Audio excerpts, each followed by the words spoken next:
Alright, ladies and gentlemen and friends, welcome back to... I knew I forgot something. Welcome back to Project Viminacium. We are in week 9. I've been thinking about changing it slightly to maybe logbook or something cooler. Logbook 9.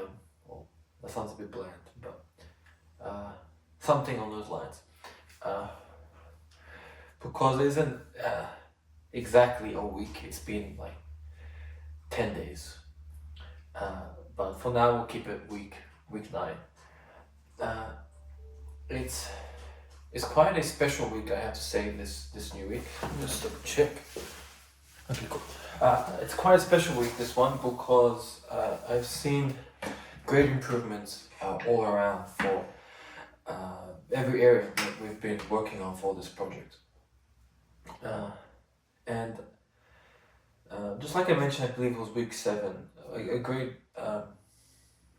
great sort of marker and I guess staple for that has been the focus on me and making sure that, okay, we're getting just a little bit extra sleep and making sure we exercise and stuff like that. So little bits have been helping, and it's not, I would say, what I want it to be, but it's definitely seen a great improvement in terms of my, getting my fitness up. It's not where I exactly want it to be, but it's seen great improvements for the instrumentation, and my musicianship over this past 10 days or so has really improved.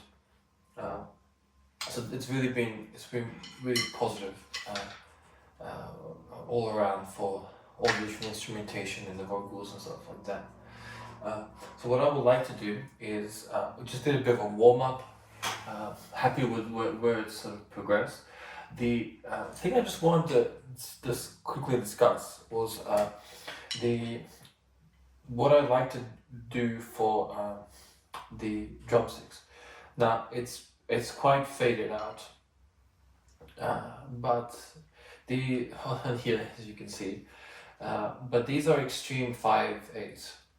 I have regular 5/8s over there, they're slightly thicker and shorter, and I prefer those for more like Range Against the Machine style sort of grooves, right? Sort of more in the pockets, right?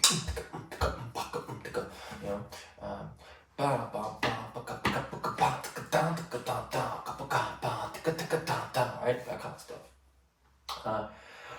For this, it's a bit unorthodox because I like moving up and down the sticks quite regularly throughout the song. Particularly when I'm on snares, I like moving up. And because they're slightly thinner, the extremes, these ones are by Vic Firth. They give me a good balance in the middle, so it's almost like I go in sort of slightly just below sort of where the balance is for the sticks. And it gives me a good rhythm, particularly on the snare, on the rise as well. I like sort of having almost 2/3, I would say, up, or just below the halfway line, because I find if it's here, it doesn't give me that same control. So I like moving up. And then when we're doing the tom rolls and fills, I prefer a down and then really just hammering down like this. But with the extra length, it allows me to sort of lean back a little bit. And I've been experimenting with that over this past sort of 10 days or so, is leaning slightly back and allowing the sort of natural extension with these sticks to come through, rather than sort of arching forward. And what I found is that really helps me get a much better accuracy on the double kicks, because I allow a little bit of the weight off my feet, and it gives me a lot more control, which I think will be noticeable now when we do the takes. So just quickly, I wanted to share that with you guys, some sort of things that just sort of my preference and things I've sort of been adjusting. I find that just leaning slightly back helps, and then because of the extra length I have with the sticks for these extremes,